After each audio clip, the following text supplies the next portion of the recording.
तो 7,40,867 है दोस्तों पूरे गांव, जो किसानी पर आधारित है। और हमारा जो हमारे जो भारत देश की जो अर्थव्यवस्था है वो भी दोस्तों कृषि पर ही डिपेंड करता है। जितना हमारा खेती बाड़ी अच्छी होगी, हमारा जमीन मजबूत होगी, उतने ही हमारा देश की अर्थव्यवस्था मजबूत होगी। इसलिए इसको अच्छा से समझना है।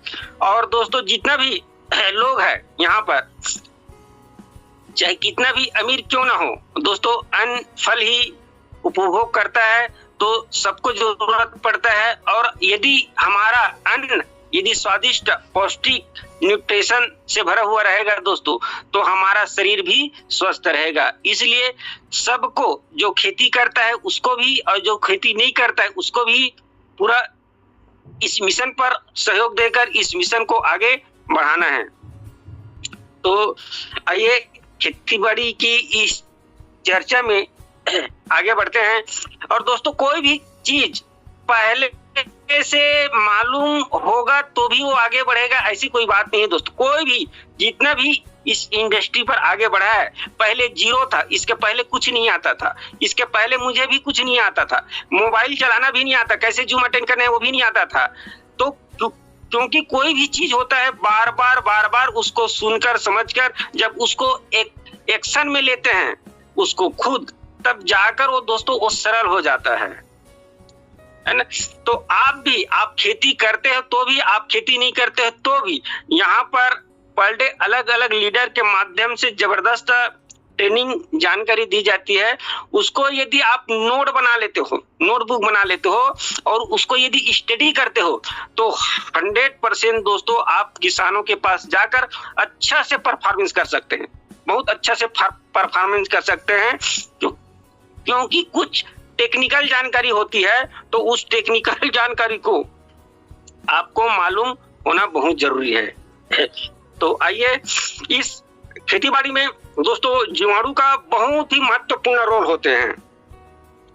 यदि हमारे मिट्टी में, हमारे मृदा में, हमारे मिट्टी में यदि जीवाणु है तभी जाकर हम अच्छा से फसल ले सकते हैं।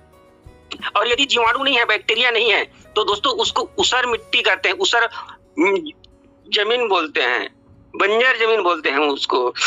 कोई भी किसान भाई कोई भी खाद डालता है, कोई भी न्यूट्रिशन डालता है, तो दोस्तों डायरेक्ट हमारा प्लांट, हमारा पौधा नहीं लेते हैं उसको, वो पहले जीवाणु उसको उपयोग करता है, फिर जाकर वो जीवाणु के माध्यम से हमारे पौधा तक, हमारे फसल तक पहुंचते हैं। ये विशेष ध्यान रखना है और किसान भाई को इसको बताना है। इसलिए आपका जो मिट्टी है उसमें जीवाणु होना बहुत जरूरी है। यदि जीवाणु नहीं है तो दोस्तों आप जो भी खाद डालेंगे मिट्टी में धरा का धरा रह जाएगा। और आज जीवाणु की बात करूं, इसको मैं नहीं बोल रहा हूं दोस्तों, WHO का रिपोर्ट है अभी 1 ग्राम मिट्टी में, मात्र 1 ग्राम मिट्टी, चुटकी भर की जो मिट्टी होते हैं ना, उसमें 10 करोड़ बैक्टीरिया का वास होता है। एक उपजाऊ मिट्टी की बात कर रहा हूं। और आज दोस्तों जो घटकर आज मात्र 1 करोड़ से कम हो गए, मतलब 90% हमारा जीवाणु खत्म हो चुके हैं हमारे मिट्टी से।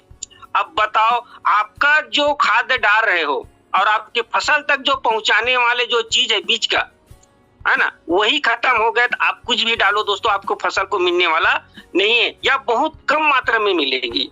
इसलिए मिट्टी में जीवाणु का होना बहुत ही महत्वपूर्ण है। जो कुछ भी बैक्टीरिया जैसे राइजोबियम है, सेडोमिनास है, अजोर बैक्टीरिया है, फ्रैंकीवा है, एक्टिनोमाइसीटीज है, ये दोस्तों बहुत ही महत्वपूर्ण बैक्टीरिया है। यदि एक एक बैक्टीरिया की बात करें तो 1 घंटा लग जाएंगे इतना। और इसकी बहुत ज्यादा प्रजातियां भी हैं, है ना, उसको हम साधारण आंखों से देख नहीं सकते, इतना महत्वपूर्ण है जीवाणु का। और जिस खेत में जीवाणु नहीं होते हैं उस खेत में कुछ भी नहीं होता, उसी मिट्टी को बंजर जमीन बोलते हैं, कुछ घास भी नहीं उगते हैं। और पहले दोस्तों, आज से 40 से 50 साल, 60 साल पहले हमारे दादा परदादा लोग जो खेती करते थे वो गोबर खाद के माध्यम से करते थे दोस्तों। ये जो दिख रहा है ना, ये गोबर खाद है। गोबर खाद के माध्यम से खेती करते थे। उस समय कोई भी रासायनिक फर्टिलाइजर नहीं हुआ करता था, तो गोबर खाद अपने खेत में पाला करते थे और उसमें बहुत सारा जीवाणु होते थे। इसी जीवाणु के माध्यम से बहुत अच्छा उत्पादन लिया करते थे और उस जो फसल लेते थे उसमें हर चीज का होता था दोस्तों, हर प्रकार का न्यूट्रिशन हुआ करता था। इस तरह उस समय के जो लोग होते थे दोस्तों, उसका जो उम्र होते थे 100 साल 120 साल हुआ करते थे। हमारे जो दादा परदादा का जो उम्र हुआ करता था 100 से 120 साल हुआ करते थे। लेकिन 50 से 60 साल के बाद वही धरती है, वही मिट्टी है, वही सूर्य है, वही चंद्रमा है, वही पानी है। लेकिन दोस्तों आज हमारा जो उम्र घटकर कामन 60 से 65 साल हो गए हैं। मतलब 50 से 60 साल में हमारा उम्र 50% माइनस हो गए, घट गए। आप सोच सकते हो, है ना। तो इसी चीज को किसान भाइयों के पास जाकर 1-to-1 के माध्यम से, एक किसान चौपाल के माध्यम से उसको जागृत करना। अभी किसान भाई के मन में ये सोच है कि हम बिना रासायनिक फर्टिलाइजर के बिना खेती नहीं कर सकते हैं, लेकिन 100% दोस्तों कर सकते हैं। अभी उसका विकल्प आ चुका है। और इस मिट्टी में इस गोबर खाद जब हम डालते थे तो उस समय दोस्तों ये जो दिख रहा है स्क्रीन पर केचुआ हुआ करता था, और केचुआ मिट्टी का बहुत बड़ा दोस्त है, बहुत बड़ा मित्र है। इस जमीन का, इस धरती का मेन मालिक यही है जो स्क्रीन पर दिख रहा है केचुआ, है ना। ये क्या करता है, नीचे ये आराम नहीं करते है दोस्तों, नीचे आता है ऊपर आता है, नीचे आता है ऊपर आता है। जिस रास्ता से ऊपर आता है दूसरी रास्ता से नीचे जाते थे। ऐसे 101 से 2 फीट पूरा नीचे ऊपर हुआ करता है। तो उसमें क्या होता है, एक छिद्र बन जाता है, और छिद्र बनता है तो उसमें ऑक्सीजन जाता है। ऑक्सीजन जाता है दोस्तों, हमारे मिट्टी उपजाऊ होते हैं। जैसे हम बिना ऑक्सीजन के नहीं रह सकते, ठीक उसी प्रकार हमारे मिट्टी को भी ऑक्सीजन चाहिए, हमारे पौधों को भी ऑक्सीजन चाहिए। तो इसके माध्यम से दोस्तों हमारे मिट्टी उपजाऊ हुआ करता था। लेकिन आज ये देखने को नहीं मिलता है। और इसका जो भोजन की जो बात करता हूँ, ये जो केचुआ है इसका भोजन की जो बात करता हूँ दोस्तों, एक दिन में एक केचुआ 10 ग्राम भोजन करता है। इसमें 8 ग्राम उस खेत की मिट्टी को खाता है और 2 ग्राम सेंद्रीय पदार्थ खाता है। ये सेंद्रीय पदार्थ का चीज होता है, जैसे हम कोई भी फसल लेते हैं ना, कोई भी फसल, तो उसको फसल को काटने के बाद जो अवशेष बच जाता है, जो उसकी डालियां हैं, पत्तियां, जो अवशेष बचता है, वही नेक्स्ट फसल में दोस्तों सड़कर गलकर एक खाद बन जाता है। उसी चीज को एक सेंद्रीय पदार्थ बोलते हैं। तो वो चीज को खाता है 2 ग्राम। इस तरह 10 ग्राम खाद खाता है तो दोस्तों 10 ग्राम केचुआ खाद देता है ना। तो बात करते हैं कि एक एकड़ में दोस्तों 43,000 स्क्वायर फीट होता है। कितना होता है? 43,000 स्क्वायर फीट। तो हम 3,000 को उस खेत की मेड़ पार के लिए छोड़ देते हैं, एक गणित के लिए 40,000 स्क्वायर फीट मान लेते हैं प्रति एकड़। और प्रति एकड़ 40,000 स्क्वायर फीट में यदि हम जैविक खेती करते हैं, ऑर्गेनिक खेती करते हैं, तो दोस्तों 1 स्क्वायर फीट में मात्र और मात्र यदि एक केचुआ पनपता है, एक केचुआ यदि होता है, तो 40,000 स्क्वायर फीट में 40,000 केचुआ रहेंगे दोस्तों। और एक दिन में यदि 10 ग्राम खाद देता है केचुआ खाद, तो 40,000 गुणे 10 ग्राम कर लो, 4 लाख ग्राम होगा एक दिन में। 4 लाख ग्राम मतलब 400 केजी, 400 कुंटल। और 400 कुंटल मतलब 4 कुंटल होता है दोस्तों, है ना। और 1 कुंटल की बात करूं तो अभी मार्केट में 10 रुपये चल रहे हैं केचुआ खाद की कीमत, 10 रुपये से भी ज्यादा है। तो दोस्तों 1 कुंटल का 10 रुपए, तो 4 कुंटल का कितना होता है? 4 कुंटल का होता है दोस्तों 4,000 रुपए। 4,000 रुपए प्रतिदिन आपको देने वाला है ये केचुआ के माध्यम से। तो आपको 100 से 120 दिन की खेती होता है। तो इसमें दोस्तों एक सीजन में सिर्फ 100 दिन के खेती में 1 एकड़ में इस केचुआ के माध्यम से 4 लाख रुपए का केचुआ खाद किसान भाई को फ्री में मिलने वाला है। यदि ऑर्गेनिक पद्धति से यदि खेती करते हैं, जैविक पद्धति से यदि खेती करते हैं, तो प्रति एकड़ 4 लाख रुपए, वो भी एक सीजन में। और यहाँ पर दोस्तों 2 सीजन होता है, रबी फसल और खरीफ फसल। तो आप प्रति एकड़ 8 लाख रुपए का केचुआ खाद फ्री में एक किसान भाइयों को मिल सकता है। लेकिन दोस्तों आज हम जाने अनजाने कहीं न कहीं गलती कर रहे हैं, तो इस किसान भाइयों को विशेष रूप से इसको विस्तार से बताएंगे। 100% दोस्तों वो हमारे बात को सुनेंगे, समझेंगे। और सन 1968 में जब हरित क्रांति आया तो उस समय का जो तत्कालीन प्रधानमंत्री था, भारत की जो जनसंख्या बढ़ती हुई जनसंख्या को देखते हुए कुछ उत्पादन को बढ़ाने के लिए दोस्तों रासायनिक फर्टिलाइजर का यहाँ पर लाया गया है भारत में, और एकड़ में मात्र 5 किलो 7 किलो के हिसाब से बोला गया था। लेकिन जब किसान भाइयों को रिजल्ट मिला तो बढ़ाते बढ़ाते दोस्तों 20 किलो 30 किलो 50 किलो 1 बोरी 2 बोरी आज 5 बोरी 10 बोरी भी डाल रहे हैं। तो उससे क्या हुआ, जितना भी रासायनिक खाद फर्टिलाइजर जब डाले तो जो हमारे खेत में जो केचुआ था, जो जीवाणु था, वो धीरे धीरे धीरे धीरे दोस्तों वो आज लुप्त होते गए। और वही जो केचुआ है अपने अनुरूप अपने अनुकूल मौसम या वातावरण ना पाते हुए दोस्तों जमीन के अंदर 2 से 3 मीटर में जाकर समाधिग्रस्त हो चुके हैं, है ना। जैसी जो हम रासायनिक खाद डालते हैं ऊपर से क्या करते हैं, नींदनाशक डालते हैं, जो खरपतवार। पहले हमारे दादा परदादा लोग उस खरपतवार को हाथ से निदाई करते थे, उसको हाथ से निदाई कर बाहर फेंकते थे। लेकिन अब खरपतवार नाशक डालते हैं, तो खरपतवार जब मरते हैं तो उसका प्रभाव हमारे जो भी अन्न है, जो भी हमारे फल है, उस पर तो भी पड़ेगा, हमारी मिट्टी पर तो भी पड़ेगा। तो दोस्तों यही कारण है कि आज हमारे जमीन तीव्र गति से बंजर की ओर जा रहे हैं, और इसको हमको रोकना है। क्योंकि धरती हमारा माता है, और हमारा माता का सेवा करना दोस्तों सिर्फ हम एक किसान का बस फर्ज नहीं, सभी लोगों का एक फर्ज है। हमको उसके विचार को बदलना है, उसकी भावना को बदलना है। और जो कीटनाशक जो डाल रहे हैं दोस्तों, इतना ज्यादा मात्रा में कीटनाशक डाल रहे हैं क्योंकि जमीन जब कमजोर हो गए हैं तो कीट रोग बहुत ज्यादा मात्रा में पनप रहे हैं। तो यदि यही स्थिति रहा आगे चलकर दोस्तों 10 से 15 साल आने वाले हमारे जो नए पीढ़ी होंगे वो दोस्तों अन्न उगा नहीं पाएंगे, और आने वाले समय बहुत ज्यादा समस्या से ग्रस्त हो सकते हैं। तो अभी समझने का समय, अभी वक्त है दोस्तों। अभी हम किसान भाइयों के पास जाकर अच्छे से इसको समझा सकते हैं।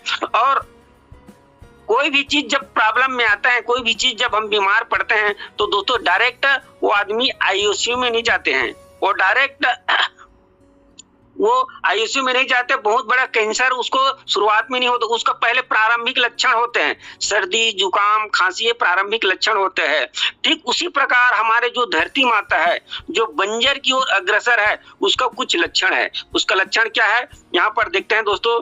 आज जमीन जो बंजर की ओर जा रहे हैं उसका ये लक्षण है दोस्तों, मिट्टी आज हार्ड हो चुकी है, आज धीरे धीरे कठोर होते जा रहे हैं।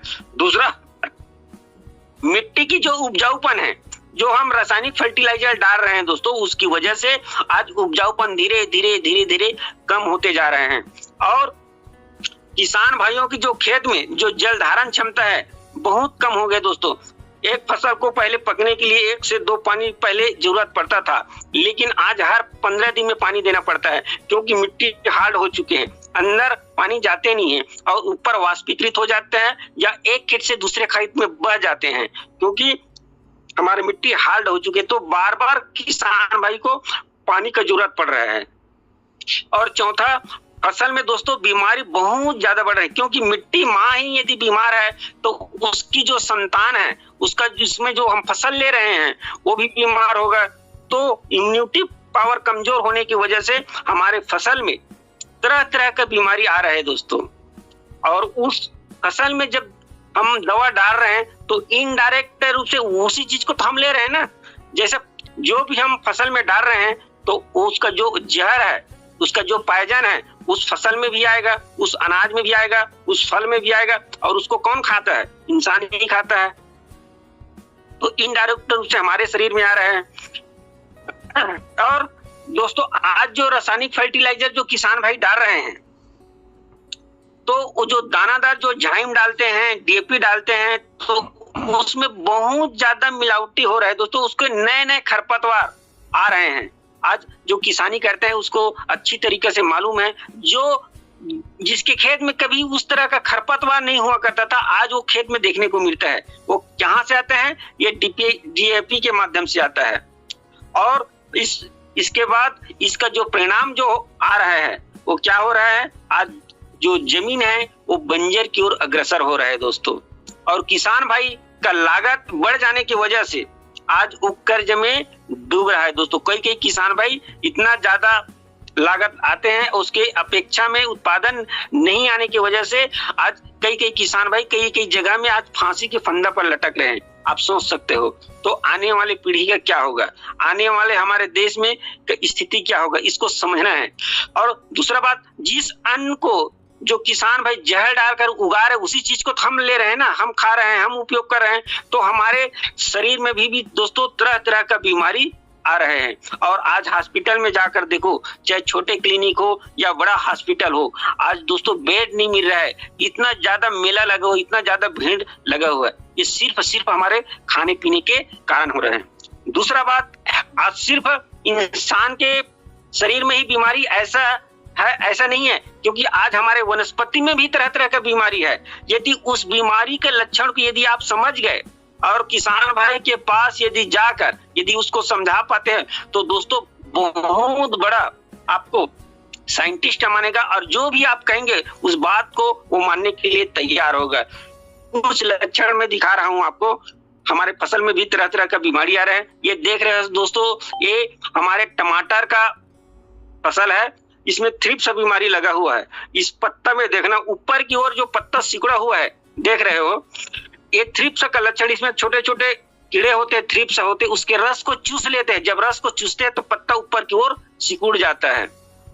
और उसका समय पर यदि इलाज नहीं किया गया, समय पर यदि दवाई नहीं डाला गया, तो दोस्तों ये विराट रूप में बदल जाते हैं, जिसको हम वायरस बोलते हैं। ये पत्ता एकदम जीर्ण हो जाता है, फिर उस फसल को उखाड़ कर फेंकना पड़ता है, अन्यथा आसपास के जो हमारे जो पौधा होते हैं उसको भी ग्रसित कर देता है। ये वायरस का लक्षण है। ये माइट का लक्षण है दोस्तों, जस्ट अपोजिट। इसके जो पत्ता है जस्ट उल्टा नीचे की ओर सिकुड़ा हुआ है, ये देख सकते हो। ये माइट होता है, मकड़ी होता है। इसके अंदर जो पत्ता के अंदर मकड़ी होते हैं, अंडे होते हैं, जब खोलकर देखते हैं तो इस तरह से ये माइट का लक्षण है। ये हमारे जमीन खराब होने की वजह से ये तरह तरह का बीमारी देखने को मिल रहा है। ये फंगस का टेक है दोस्तों। पत्ता में देखना जलन जैसे पूरा दागी धब्बा लगा हुआ है, अदरक में, गन्ना में, टमाटर में, हर तरह के धान में। ये जीवाणु जन्य झुलसा रोग है। पत्ती में देखना, जो किसान भाई खेती करते हैं वो समझ जाते हैं, ये जीवाणु जन्य है, जीवाणु जिसको झुलसा बीमारी बोलते हैं। ये बैक्टीरिया जन्य रोग है। पत्ती में देखना धब्बा धब्बा दानेदार होते हैं, टमाटर में भी होते हैं, नींबू में भी होते हैं, बहुत सारे फसल में होते हैं, जो फल लगते हैं उसमें, अमरूद में भी होते हैं। ये बैक्टीरिया जनिक रोग है। ये शीत झुलसा बीमारी है, धान में इस तरह का होता है शीत झुलसा। ये ब्लास्ट बीमारी है। ब्लास्ट बीमारी में दोस्तों धान निकलने के बाद अंदर में जो कीड़े होते हैं, जो गठान होते हैं, पोत होती है, उसके अंदर कीड़े होते हैं सफेद, वो काट देते हैं, फिर बालियां पूरा सूख जाते हैं और किसान को आर्थिक रूप से बहुत ज्यादा नुकसान होते हैं। ये जड़ गलन बीमारी शुरुआत में ही होते हैं। ये होते हैं कि मिट्टी के अंदर विषाणु होते हैं। ये विषाणु क्या करते हैं, ये पौधा की जो ये उसको चूस लेते हैं दोस्तों, उसको पर्याप्त पोषक तत्व नहीं मिलने देते हैं। ये जड़ गलन बीमारी है। तो हमारे शुरुआत में ही पौधा गलकर खत्म हो जाते हैं। ये पाउडरी मिल्ड्यू है। पत्ते में एक पाउडर जैसे, सफेद पाउडर जैसे एक परत जम जाते हैं, जिसको पाउडरी मिल्ड्यू बोलते हैं। ये उठा विल्ट बीमारी है। बहुत खतरनाक रोग है। इसमें होता क्या है, मिट्टी के अंदर जब जीवाणु नहीं होते तो विषाणु पनप जाते हैं। जहां ऑक्सीजन नहीं जाते हैं वहां विषाणु पनप जाते हैं। और वो विषाणु क्या करते हैं दोस्तों, यहाँ जो जड़ दिख रहे हैं, देख रहे हो काला काला है ना, स्वस्थ पौधा की उसको उखाड़ कर देखना, उसके जो रूट होते हैं, उसके जो जड़ होते हैं व्हाइट कलर का होते हैं, सफेद होते हैं, जिससे वो अपना भोजन बनाते हैं। और जिसमें ये उठा बीमारी लगता है, विल्ट लगता है, उसकी जो जड़ काला काला हो जाता है दोस्तों। और जब उसमें कार्बन आ जाता है तो सही तरीके से अंदर से न्यूट्रिशन अपना भोजन नहीं बना पाते हैं, जिसकी वजह से फसल सूख जाते हैं, है ना। और कभी कभी ये पूरा खेत में हो जाता है। किसान भाई जुताई रासायनिक खाद, सब चीज, मजदूरी, पूरा लागत लगाया रहता है। और जब फसल काटने की बारी आते हैं तो पूरा फसल की, पूरा खेत के खेत दोस्तों चौपट हो जाते हैं। आप समझ सकते हो कितना दुख भरी बात है। और सिर्फ रासायनिक, बढ़ती हुई रासायनिक फर्टिलाइजर और जमीन की खराब वजह से ये सब हो रहा है दोस्तों। तो ये जितने भी ये समस्या है, इस समस्या का मेन कारण क्या है? इन सभी समस्याओं का दोस्तों एक ही समाधान है, जैविक खेती, ऑर्गेनिक खेती। जब हम किसान भाई के पास जाते हैं तो डायरेक्ट अपने प्रोडक्ट के बारे में, डायरेक्ट अपने प्रोडक्ट को सामने नहीं रखना है। पूरे जो अभी समस्या चल रहा है उसको पहले सामने में रखना है, तब जाकर आपकी बात को अच्छी से सुनेंगे, अच्छी से समझेंगे दोस्तों। अब उसको जरूरत है, आपको जरूरत नहीं। आप जितने भी प्रकार के जो अभी रियल घटना घट रहे हैं आप बता दिए, आप आपके बात को, एक एक शब्द को वो ध्यान पूर्वक वो सुनेंगे। जैविक खेती, और शुरुआत में कुछ उसको ऐसे भी ऑप्शन होना बताना है दोस्तों, स्लरी खाद बनाने का। यदि कोई भी किसान भाई यदि स्लरी खाद बनाने के बाद अपना जो प्रोडक्ट डालता है और बहुत ज्यादा रिजल्ट मिलता है। मैं साल्ट टाइम में बता दे तो स्लरी खाद कैसे बनाते हैं। प्रति एकड़ की डोज बता रहा हूं मैं। एक एकड़ में जो देसी गाय होते हैं जो बाहर घूमने जाता है, एक गांव में अक्सर होते हैं दोस्तों जो बाहर घूमने जाते हैं, जिसके यादव द्वारा, राउत द्वारा उसको चराया जाता है। ऐसे देसी गाय का जो गोबर खाद होता है, 1 एकड़ का डोज बता रहा हूं, यदि उसको यदि डाल दिया तो दोस्तों 3 से 4 ट्राली गोबर खाद का काम करता है ना। वो कैसे? 200 लीटर का एक ड्रम, उसमें आधा मतलब 100 लीटर पानी लेना है और उसमें 20 केजी देसी गाय का गोबर घोलकर उसमें डालना है। और उसी देसी गाय का अपना जो 5 लीटर गौमूत्र है उस पर डालना है। 2 लीटर बेसन डालना है। 2 किलो पुराने गुड़ डालना है देसी। 2 किलो छाछ डालना है या दही डालना है। और 2 किलो जो पुराना पीपल के पेड़ या जो अपना बरगद का पेड़ होते हैं उसके नीचे का 2 किलो मिट्टी डालना है। और उसको डालकर दोस्तों 10 से 15 दिन तक पूरा उसको पकाना है, छाया में रखना है और हर 24 घंटे में डंडा से इसको हिलाते रहना है। तो 10 से 15 दिन में एक स्लरी खाद, जबरदस्त खाद बन जाएगा, जीवाणु से भरा। और उसको बाल्टी से लेकर उसमें और पानी मिलाकर आप दोस्तों 1 लीटर के डब्बा में खेत में जैसे हम यूरिया डीएपी डालते हैं ना, वैसे उसको छिड़काव कर सकते हैं। तो बहुत जल्दी आपका जो जमीन खराब हो चुका है या जो फसल मरने का जो शिकायत है बहुत जल्दी उस दोस्तों सुधर जाएंगे। और दूसरा विकल्प हमारा